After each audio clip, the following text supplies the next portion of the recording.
গতকাল মহাভারত ব্যাখ্যায় সকলেই তন্ময় ছিলাম বলে সন্ধ্যারতি প্রথম থেকে দেখতে পাইনি।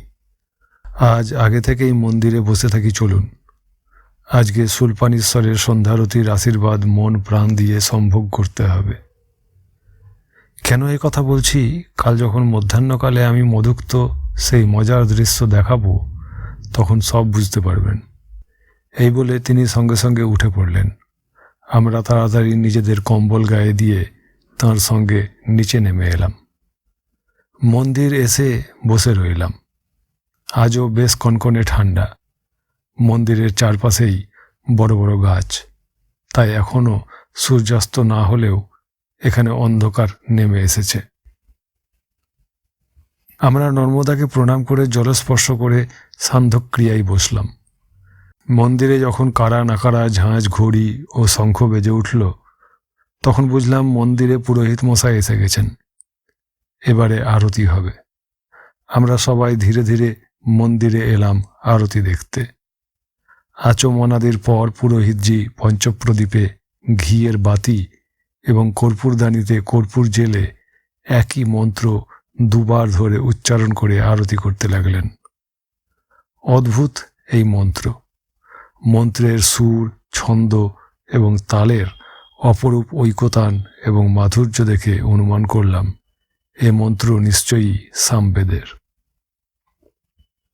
কিন্তু সামবেদের অন্তর্গত কোন সূক্তে এই অপরূপ মন্ত্রটি আছে তা কিছুতেই স্মরণে এলো না। অনুমান করলাম এই মন্ত্র নিশ্চয়ই মহানামী আর্চিতে আছে। পুরোহিতজি সুমধুর কণ্ঠে গাইছেন, ওং যজিষ্ঠং তা যজমানা হুবেম জ্যেষ্ঠ মঙ্গিরসাং বিপ্র সন্মভির্ভি পেরভি শুক্রমন্মদ্ভি পরিজমানবিব দ্যাং হোতারম চর্ষণীমাম শচিষ্কে সং বৃষণং জামিমা বিসহ প্রবন্তু জুতয়ে বিসহ ওং নমঃ শিবায়। হে মহাদেব, হে শুভ্রদীপ্ত অগ্নি, আমরা তোমার যজমানেরা অর্থাৎ তোমার ভক্তরা তোমাকে শ্রেষ্ঠ যজ্ঞকর্মা অঙ্গিরাগণের মধ্যে জ্যেষ্ঠ রূপে জেনে এবং মেনে মননের দ্বারা প্রীতিপদ মন্ত্রের দ্বারা তোমাকে আহ্বান করি। তোমার শিখা উজ্জ্বল পবিত্র, তুমি সূচিকেশ, তুমি নিয়ত কৃপা বর্ষণকারী। মানুষের প্রীতিদায়ক ফল লাভের জন্য তুমি তাদের রক্ষা করো। হে মহাদেব, তোমায় প্রণাম। শূলপাণীশ্বরের আরতি শেষ করে পুরোহিতজি ঘণ্টা বাজাতে বাজাতে মন্দিরের পিছনে গেলেন পঞ্চপাণ্ডব এবং সপ্তর্ষিদের আরতি করতে। শূলপাণীশ্বরের আরতি শেষ হওয়া মাত্রই স্থানীয় অধিবাসীরা যারা আরতি দেখতে এসেছিলেন অতিরিক্ত ঠান্ডার জন্য তারা একে একে প্রণাম করে চলে গেলেন। মন্দির ফাঁকা হতে এতক্ষণে খেয়াল হলো নাঙ্গা মহাত্মাকে তো দেখতে পাচ্ছি না। তিনি কি আমাদের সঙ্গে নর্মদা তট থেকে উঠে আসেননি? হরানন্দজির দৃষ্টি আকর্ষণ করতেই তিনি চঞ্চল হয়ে উঠলেন। বললেন, আমরা যেখানে সান্ধ্যক্রিয়া করতে বসেছিলাম সেখানেই তো তিনি সিঁড়ির উপর বসেছিলেন। সর্বনাশ! এতক্ষণ যদি সেখানে ধ্যানে থাকেন, তাঁর ধ্যান মানে তো সমাধি, তাহলে তিনি সমাধিস্থ হয়ে গেলেন। চলুন দেখি গিয়ে। তাঁকে এবং রঞ্জনকে সঙ্গে নিয়ে আমি টর্চ টিপতে টিপতে সাবধানে এগিয়ে গেলাম। কিন্তু আমাদের ভাগ্য ভালো, বেশি দূর সিঁড়ি বেয়ে নামতে হলো না। টর্চের শিখায় দেখতে পেলাম তিনি টলতে টলতে উঠে আসছেন উপরের দিকে। রঞ্জন এবং হরানন্দজি তত্তর করে নেমে গিয়ে তাকে ধরে ফেললেন। দুজনে ধরে ধরে তাকে মন্দিরে এনে বসিয়ে দিলেন। তিনি শূলপাণীশ্বরের দিকে তাকিয়ে তাকিয়ে ফুঁপিয়ে কেঁদে উঠলেন। পুরোহিতজির তখন আরতি হয়ে গেছে। তিনিও এসে দাঁড়িয়ে রইলেন। রাত্রি প্রায় 9টা বাজতে যায়। কিছুক্ষণ পরে নাঙ্গা বাবা নিজেই ফিরতে চাইলেন যাত্রী নিবাসে। তিনি উঠে দাঁড়িয়ে বললেন, আর আমাকে ধরতে হবে না, আমি নিজেই যেতে পারবো।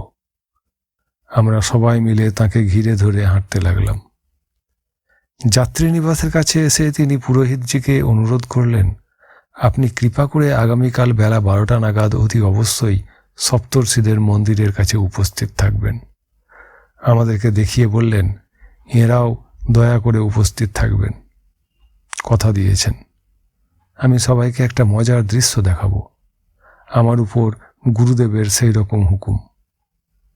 পুরোহিতজি সকলের উদ্দেশ্যে নম নারায়ণায় জানিয়ে তাঁর বাসায় চলে গেলেন। আমরা উপরে উঠে মহাপুরুষকে তাঁর নির্দিষ্ট ঘরে ঢুকিয়ে দিয়ে এলাম। হ্যারিকেন জেলে যে যার শয্যা বিছিয়ে নিলাম। আজ কাঠ কুড়িয়ে অগ্নিকুণ্ড জ্বালার ব্যবস্থা করা হয়েছে।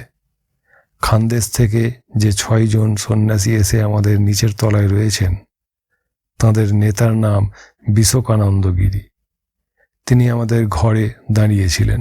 তিনি বললেন, মহাপুরুষ আমাদেরকেও কাল বেলা 12টার সময় সপ্তর্ষি মন্দিরের কাছে উপস্থিত হতে বলেছেন, তাঁর কথিত মজার দৃশ্য দেখার জন্য। এজন্য আগামীকাল সকালেই রুটি তৈরির ব্যবস্থা করব, যাতে বেলা 11টা নাগাদ অন্তত আমরা ভিক্ষা পর্ব শেষ করতে পারি। আপনারা তো তাঁর সঙ্গে এসেছেন, এই রহস্যময় পুরুষের সম্বন্ধে কিছু জানালে আমাদের কৌতূহল মিটত। হরানন্দজি বললেন, আমাদের কাছেও উনি রহস্য, বিশেষ কিছুই জানি না। ভারত থেকে আসার পথে সুখদেবেশ্বর মন্দিরে এসে ওর দেখা পাই। উনি আমাদের সঙ্গে থাকায় আমরা এই ঘোর জঙ্গল পথে নিরাপদে এখান পর্যন্ত আসতে পেরেছি। উনি চিত্তনিদ্র, ওর কোনো খাদ্যের প্রয়োজন হয় না। অর্জুনেশ্বর মন্দিরে এবং এখানেও ওকে 2-1 সমাধিস্থ অবস্থায় দেখেছি। ওর গুরু কে, কোন দেশের উনি অধিবাসী, এসব বিষয়ে আমরা কিছুই জানি না। বিশোকানন্দজি নিচের তলায় নেমে গেলেন।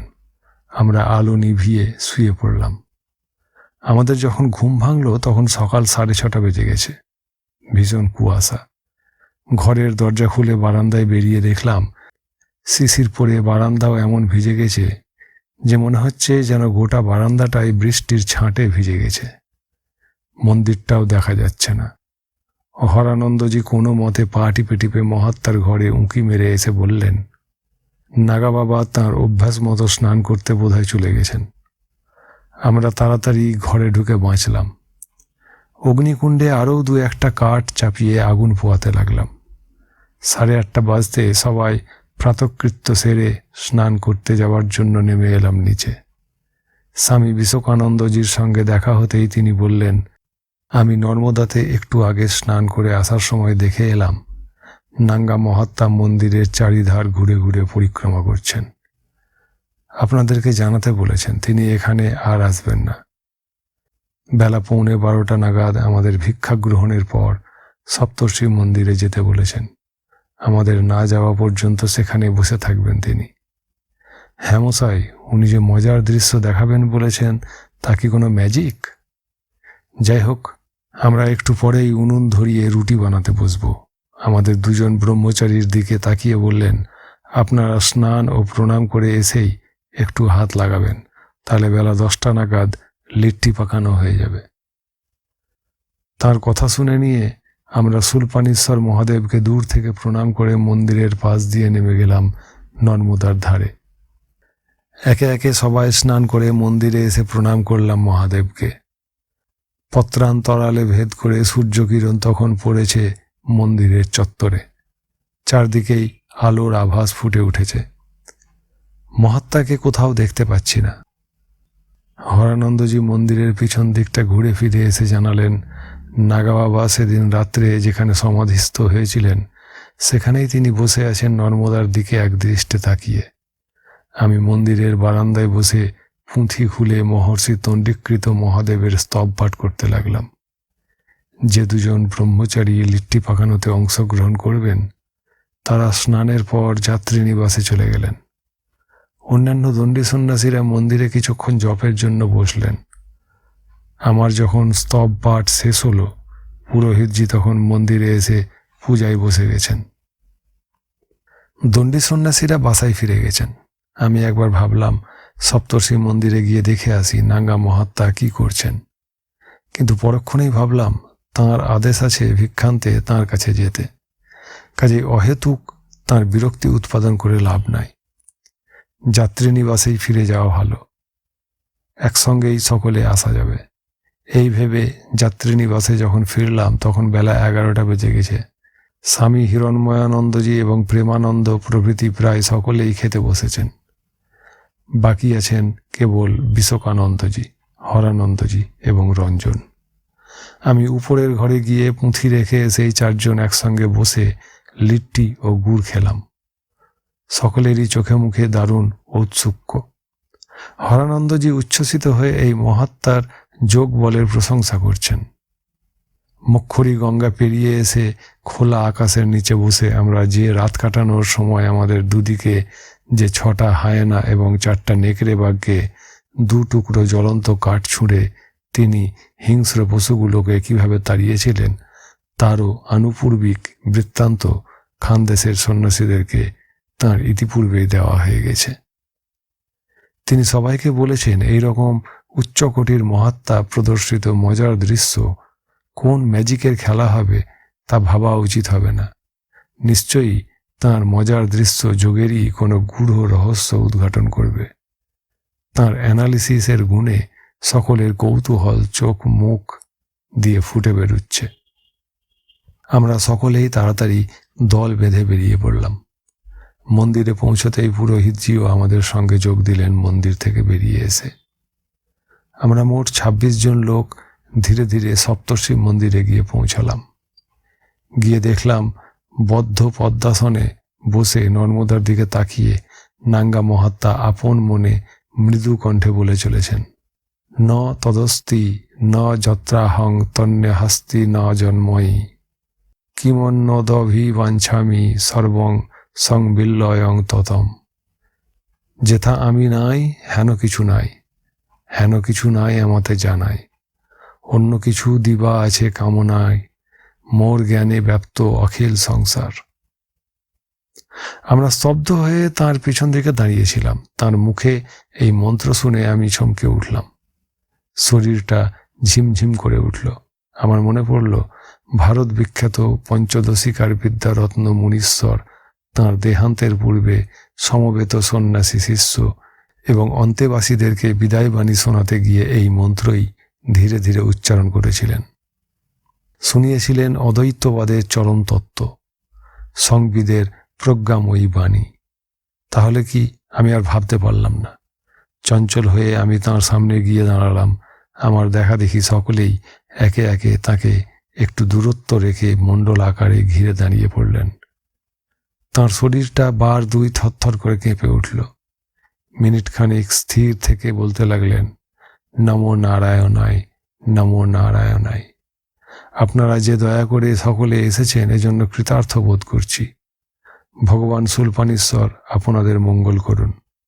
আমার দিকে তাকিয়ে বললেন, এদের মধ্যে একমাত্র তুমিই উত্তর তট পরিক্রমাকালে অকাল বাড়াতে এসে আমার গুরুদেব দিগম্বর করপাত্রীজিকে সাক্ষাৎ করে এসেছ। তাঁর হুকুম এসেছে আজ 20 মাঘ বৃহস্পতিবার উত্তরায়ণে শুক্লা একাদশীর মধ্যাহ্নক্ষণে এই স্থূল দেহটা নর্মদা তটে ভগবান শূলপাণীশ্বরের ক্ষেত্রে ফেলে দিয়ে আনন্দ পাড়াবারে নিমগ্ন হতে হবে। তাই আপনাদেরকে এখানে আসার কষ্ট দিলাম। সাধারণের মতো দেহ পরিত্যাগ করব না। শান্তনু নন্দন গঙ্গাপুত্র ভীষ্ম হতে আরম্ভ করে আজ পর্যন্ত পরম্পরাক্রমে ভারতের যোগী সমাজ যেভাবেই মৃত্যুকে পরম বাঞ্ছিত বলে মনে করেন, আমি গুরুকৃপায় সেইভাবেই দেহত্যাগ করে চলে যাচ্ছি। আমার মৃতদেহের অগ্নি সংস্কারই বাঞ্ছনীয়। কঠোপনিষদের প্রসিদ্ধ কারিকাতে আছে, শতঞ্চিকা চ হৃদয়স্য নভস্তাসাং মূর্ধনমভিনিঃসৃতিকা তয়োর্ধমায়ন অমৃতত্বমেতি বিসংজ্ঞা উৎক্রমণে ভবন্তি। অর্থাৎ হৃদয় হতে নিষ্ক্রান্ত 101টি নাড়ির মধ্যে একটি ব্রহ্মরন্ধ্র ভেদ করে নির্গত হয়েছে। এটি মূর্ধাস্থলে গিয়ে সংলগ্ন। উৎক্রমণকালে এই নারীকে অবলম্বন করে ঊর্ধ্বে গমনপূর্বক প্রকৃত যোগীরা অমৃতত্ব লাভ করেন। অন্যান্য নারী মার্গে উৎক্রমণ সংসার গতির কারণ হয়। দিগম্বর করপাত্রীজির সন্তান আমি। তার কৃপায় আমি ব্রহ্মরন্ধ্র ভেদ করে চলে যাচ্ছি অমৃত লোকে। এই বলে বদ্ধ পদ্মাসনে ঋজু আয়ত দেহে উন্নত মেরুদণ্ডে উপবিষ্ট সিদ্ধ তাপস ধ্যানস্থ হলেন। মিনিট 3 পরে তাঁর ব্রহ্মরন্ধ্র দিয়ে আমরা সবই দেখলাম স্পষ্টত। একটি শিখা ঊর্ধ্বাকাশে গিয়ে মিলিয়ে গেল। হরানন্দজি চোখে ঢাকা দিয়ে হাউ হাউ করে কেঁদে উঠলেন। হিরণময়ানন্দজি থপ করে পাথরের উপর বসে পড়ে অশ্রুরুদ্ধ কণ্ঠে বলতে লাগলেন, रेबा माई ये तुमने क्या किया? हम लोग सुलपानी का झाड़ी कैसे अतिक्रम करेगा? नांगा बाबा हम लोगों का प्रधान सहारा था। তিনি আর বেশি কথা বলতে পারলেন না। কাঁদতে কাঁদতে লুটিয়ে পড়লেন পাথরের উপর।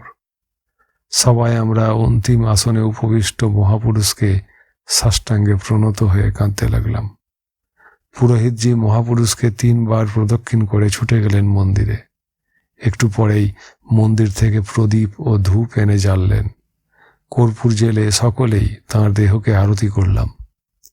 একটি সুবৃহৎ তাম্রকুণ্ড এনে তাতে হোমাগ্নি প্রজ্বলিত করে প্রত্যেকের হাতে 1 টুকরো করে মন্ডা দিয়ে বললেন, আপনারা আমার সঙ্গে মন্ত্রোচ্চারণ করতে করতে অগ্নিকুণ্ডে নিক্ষেপ করুন। বেদের নির্দেশ ক্রমে যমের উদ্দেশ্যে এই মিষ্ট দ্রব্যের হবন করা হচ্ছে। ঋগ্বেদের যম পৌরাণিকদের কল্পিত যম নন। বেদোক্ত যম পুণ্যকর্মের পুরস্কার বিধাতা স্বয়ং ব্রহ্মস্বরূপ। ওং যমায় মধুমত্তমং রাজ্ঞে হব্বং জুহতন ইদং নমো ঋষিভ্যঃ পূর্বজেভ্যঃ পূর্বেভ্য পথিকৃত্য। ওং যমায় স্বাহা। হে ব্রহ্মস্বরূপ যমরাজ, তোমার উদ্দেশ্যে এই মিষ্ট দ্রব্যের হবন করছি। এই ব্রহ্মজ্ঞ পুরুষকে তাঁর সাধনোচিত ধামে সঙ্গে করে নিয়ে যাও। তোমাকে প্রণাম করি। যে সকল পূর্বকালের ঋষি আমাদের অগ্রে জন্মগ্রহণ করে ধর্মের পথ দেখিয়ে দিয়েছেন, তাঁদেরকেও প্রণাম করি।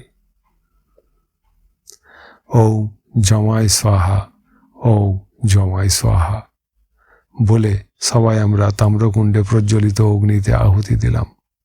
আমরা যখন হবন করছি তখন পুরোহিতজির পুত্র এসে এই দৃশ্য দেখে মহাপুরুষের দেহকে প্রণাম করে গেলেন। তাঁর কাছে খবর পেয়ে একটু পরেই পুরোহিতজির মাতা ঠাকুরানী তাঁর বাড়ির মেয়েদেরকে নিয়ে মহাপুরুষকে প্রণাম করতে এলেন। সঙ্গে এনেছিলেন প্রচুর ফুল, চন্দন এবং একটি মালা। পুরোহিতজি তাঁদেরকে দেহ স্পর্শ করতে দিলেন না। দণ্ডী সন্ন্যাসীদেরকে বললেন দেহকে ফুল ও চন্দন দিয়ে সাজিয়ে দিতে।